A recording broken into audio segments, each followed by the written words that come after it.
ফিসফিসানি। সেই ভয়ঙ্কর রাতের পর কেটে গেছে দীর্ঘ 5টি বছর, যে রাতে দুর্ঘটনাটি তার প্রাণ কেড়ে নিয়েছিল। তবু যতই চেষ্টা করুক না কেন, ঈশা কখনোই এই অনুভূতিটা ঝেড়ে ফেলতে পারেনি যে সে এখনো এখানেই আছে। তার উপস্থিতি যেন এক অদৃশ্য ছায়া, যা তার ত্বকের সঙ্গে লেগে থাকে, মনের অন্ধকারের কোণায় ফিসফিস করে কথা বলে, আর রাতের গভীরতম প্রহরে নিঃশব্দে ঘুরে বেড়ায়। কখনো কখনো সে তার ছোট এক কামরার ফ্ল্যাটের বাইরের করিডোরে কারো পায়ের শব্দ শুনতে পেত, ধীরে ধীরে হেঁটে চলার আওয়াজ। আবার কখনো হঠাৎ করেই বাতাস বরফের মতো ঠান্ডা হয়ে যেত, এমনকি গ্রীষ্মের মধ্যেও তার নিঃশ্বাস থেকে কুয়াশা বের হতে দেখত সে। কিন্তু সবচেয়ে ভয়ঙ্কর ছিল তার কণ্ঠস্বর, নিচু, বিদ্রুপপূর্ণ আর নিষ্ঠুর, যা নিঃসঙ্গ মুহূর্তে তার চিন্তার ভিতরে ঢুকে পড়ত। মৃত্যু হয়েছে 5 বছর আগে, তবু কেন মনে হয় সে এখনো আমার সঙ্গেই আছে? আর কতদিন আমাকে এভাবে ভুগতে হবে? আমি কিভাবে সব ঠিক করব? এসব মনে মনে চিৎকার করছিল। তার চিন্তাগুলো এতটাই তীব্র ছিল যে চারপাশের ব্যস্ত রাস্তার শব্দও ঢেকে যাচ্ছিল। সে কার্ডিগানটা শক্ত করে জড়িয়ে ধরল। পা দ্রুত চললেও তার হাঁটা ছিল অস্থির। সংকীর্ণ রাস্তা, ঘনবসতিপূর্ণ বাড়ি ফাঁকা দিয়ে এঁকে বেঁকে এগিয়ে গেছে। শেষমেশ গির্জার কাছাকাছি এসে পড়ল। হিমেল হাওয়া বইছিল, যা তার শরীর কাঁপিয়ে দিল। আকাশ অনেক আগেই অন্ধকারে ঢেকে গিয়েছে। রাস্তার ম্লান ল্যাম্পপোস্টের কমলা আলো ঠিক মতো মাটিতেও পৌঁছচ্ছিল না। গির্জার ফটকের কাছে আসতেই পুরনো কাঠ আর জ্বলন্ত মোমবাতির পরিচিত গন্ধ তার নাকে এসে লাগলো। ভিতরে পা রাখতেই পবিত্র স্নিগ্ধতা, নিস্তব্ধতা তাকে যেন ভারী কম্বলের মতো ঘিরে ধরল।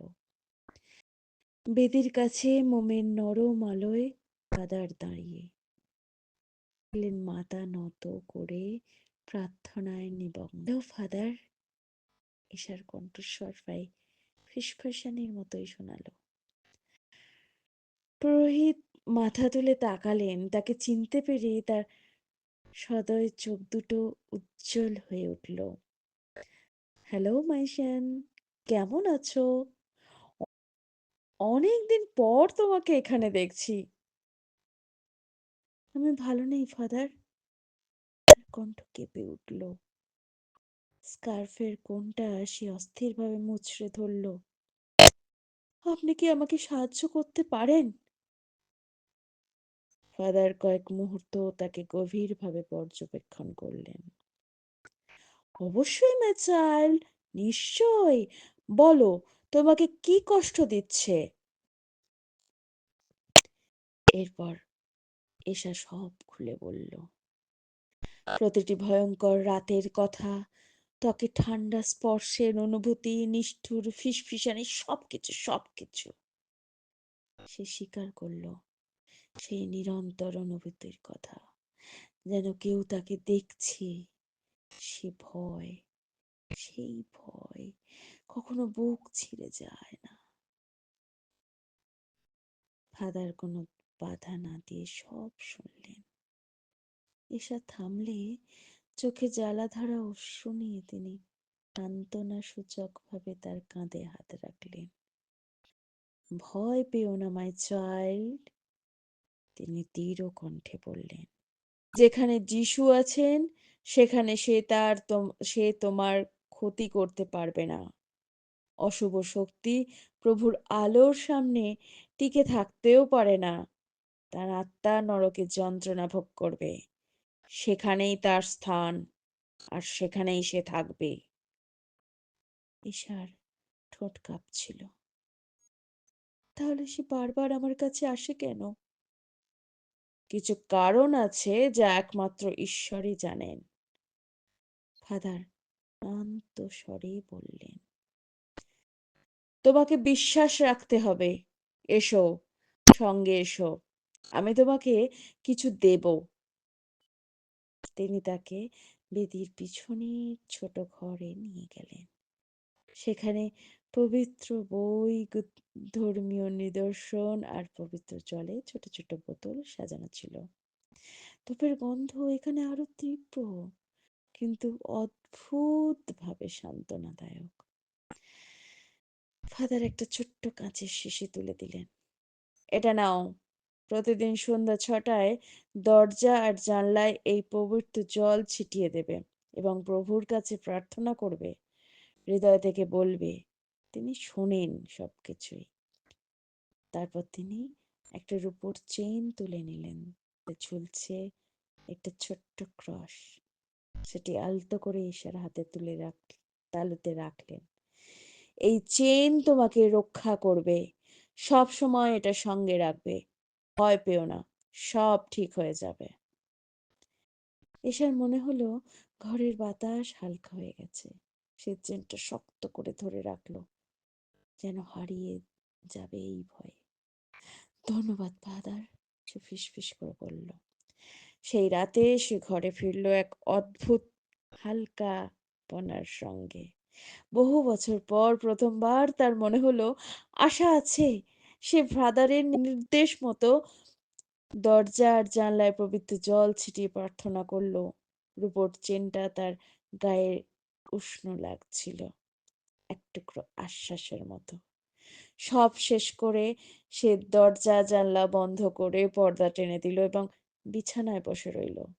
সে অপেক্ষা করলো এই ছায়ার জন্য, যে এত বছর ধরে তাকে তাড়িয়ে বেরিয়েছে। কিন্তু রাত কেটে গেল নিঃশব্দে।